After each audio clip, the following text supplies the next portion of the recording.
তোমরা আগের ব্লগে দেখেছো যে আমরা কৃষ্ণনগর এসেছি। তো আমরা তার পরের দিনকে আমরা যাচ্ছি এখন রাস দেখতে। আমাদের কোনো প্ল্যান ছাড়াই হুট করে ডিসিশন হলো যে চলো সবাই মিলে আমরা রাস দেখে আসি। তো যেমন ভাবনা তেমন কাজ, সবাই মিলে আমরা বেরিয়ে পড়েছি। আর যেহেতু একটা টোটোতে হবে না, আমরা অনেক জন মিলে যাচ্ছি। একটা স্কুটিতে আমরা 3 জন রয়েছি, আর একটা স্কুটিতে পিসামশাইরা রয়েছে, আর একটা বাইকে জামাইবাবুরা রয়েছে। তো সবাই মিলে আমরা বেরিয়ে পড়লাম। আর হালকা হালকা ওয়েদার, কৃষ্ণনগর থেকে শান্তিপুর অনেকটাই যেহেতু ডিস্টেন্স, আর হালকা মানে ঠান্ডা ঠান্ডা। আর গাড়িতে যাচ্ছিলাম, সত্যি ঠান্ডা লাগছিল।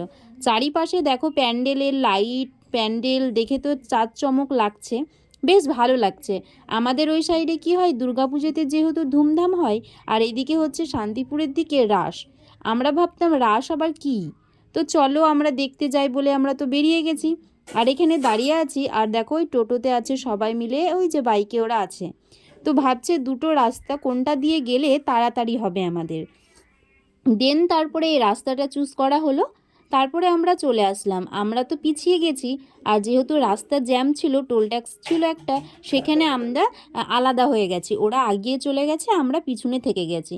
তারপরে ফোন করে বলা হলো যে তোমরা কোন দিকে আছো সেই দিকটায় আসো, আমাদেরকে বলা হলো ফোন করে।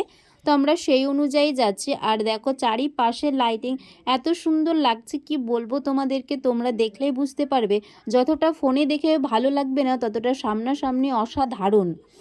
তো যেহেতু ওরা স্কুটিতে, আমরা যেহেতু স্কুটিতে ছিলাম আর জামাইবাবুরাও স্কুটিতে ছিল, তো ওরা তো হচ্ছে ব্যারিকেড দিয়ে ঘিরে দিয়েছে, ভেতরে তো অ্যালাউ নেই। দেখো দলে দলে মানুষ যাচ্ছে। তো আমরা অনেকটা আগিয়ে গেছি, তাই আমরা আলাদাভাবে ভেতরে ঢুকে গেছি। আর এখানটায় স্কুটিটাকে গ্যারেজ করে দেওয়া হলো। তারপরে আমরা 3 জন আলাদা হয়ে গেছি। মানে ওরা পিছনে রয়েছে, যেহেতু ওদেরকে স্কুটি এই টোটো অ্যালাউ নেই ভেতরে, নাহলে তো জ্যাম্প লেগে যাবে। তো ওরা ওদের মতো করে দেখছে। আমরা যে প্রথমে ঢুকতেই যে প্যান্ডেলটা দেখেছি, এত বড়, গলা উঁচু করে দেখতে হচ্ছে, আর এত সুন্দরভাবে ওদের মানে প্যান্ডেলগুলো, ঠাকুরগুলো সব, মানে কি বলবো তোমাদেরকে, না দেখলে তো তোমরা বিশ্বাস করবে না। তারপরে অনেকক্ষণ পরে ওদের সাথে আমরা সং পেলাম ওদের। আর এত ভিড় দেখো, কোনো রাস্তাতে কোনো বাইক নেই, কোনো কিছু নেই। তো শুধু লাইটিং, আর মানুষ হেঁটেই যাচ্ছে হেঁটেই যাচ্ছে। আর এই যে এই প্যান্ডেলটা তোমরা দেখতে পাচ্ছ, সত্যি আমি হঠাৎ দেখে ভাবলাম যে ওটা বাড়ি। তারপরে সবাই দেখছি লাইন দিয়ে তার ভেতরে ঢুকছে।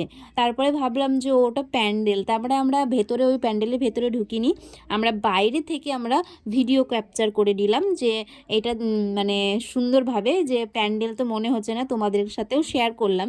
পরপর একটা করে মানে প্যান্ডেল দেখছি আর ঠাকুর দেখছি, মানে যতটা পেরেছি তোমাদের সাথে শেয়ার করেছি। আর এই লাইটিংটা দেখো, অসাধারণ মানে লাইটিংটা ছিল। আর লোক দেখো তোমরা, মানে লোকারণ আর কি, আমি বলতে বলতে তুতলে যাচ্ছি, কি বলবো তোমাদেরকে, খুব সুন্দর হয়েছে। আর হয়েছে তো দূরের কথা, রাস কাকে বলে আমরা এসে এখানটায় দেখতে পেলাম। আর একটা তোমাদেরকে ঠাকুর দেখাচ্ছি, মানে হচ্ছে খবরের কাগজের মতো, দেখো এই দেখো রাধাকৃষ্ণ, এত সুন্দর হয়েছে না, সামনাসামনি দেখলে মানে অসাধারণ, মানে মনে হচ্ছে একভাবে দাঁড়িয়েই দেখি, এরকম একটা ব্যাপার। তারপরে দেন চলে আসলাম এই যে আর একটা ঠাকুর দেখতে। সত্যি কথা বলতে এত সুন্দর, এত সুন্দর, মানে প্রথমবার যেহেতু আসলাম, তো রাস তো কোনো দিন দেখিনি, তো এই ফার্স্ট টাইম আসলাম রাস দেখতে। তো সত্যি রাস কিন্তু খুব ভালো হয়। আরও তো অনেক কিছুই ছিল, কিন্তু আমরা সেগুলো আর মানে দেখতে যেতে পারিনি, কারণ অনেকজন ছিল, অনেকে হাঁটতে পারছে না, আর অতগুলো রাস্তা হাঁটা অসম্ভব ব্যাপার। আর আমরা নাহি হাঁটতে পারবো, আর বয়স্করা তো আর হাঁটতে পারবে না। তার জন্য ওরা গেল না বলে আমরাও আর গেলাম না, যেহেতু একসাথে এসেছি একসাথেই যাব বাড়ি, এই জন্য। আর দেখো তারপরে আমরা আবার রিটার্ন ঘুরছি। আর এদিকে লাইটিং, বাজনা, সত্যি এত সুন্দর। আমরা তো গেছিলাম ভাঙা রাসে, আর ঠাকুরও বের করে দিয়েছে যে যার মতো করে, দেখো বাজনা, অনেক রকমের জিনিস দেখলাম ওখানে গিয়ে।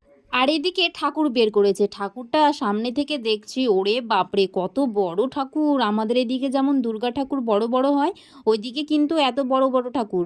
তারপরে দেখছি মালাটা এত সুন্দর করেছিল, গোলাপ ছিল আর রজনী ছিল, একবারে মাথা থেকে পা পর্যন্ত নিচে ঝুলতে, আমার তো এত সুন্দর লেগেছে কি বলবো। দিয়ে তো আবার ফেরার পথে এখানটায় সবাই মিলে ফুচকা খেয়ে নিচ্ছিল। তো আমাকে বলছিল খাবি? তো আমি বললাম যে না খাবো না, আমি রাত্রে খেলে আমার পেটে ব্যথা করে, মানে টক জাতীয় জিনিস খেলে। তাও কিন্তু ছাড়ি না, এক এক সময় খেয়ে নিই। তো আজকে খেলাম না, যেহেতু অনেকটাই রাত হয়ে গেছিলো। তো আমরা ভাবলাম লাস্টের বেলা এই প্যান্ডেলটা দেখে যাই। তো এইটা প্যান্ডেলটা সত্যি খুব সুন্দর ছিল। তো লাস্ট কেমন কাটলো তোমাদেরকে সবটাই শেয়ার করলাম।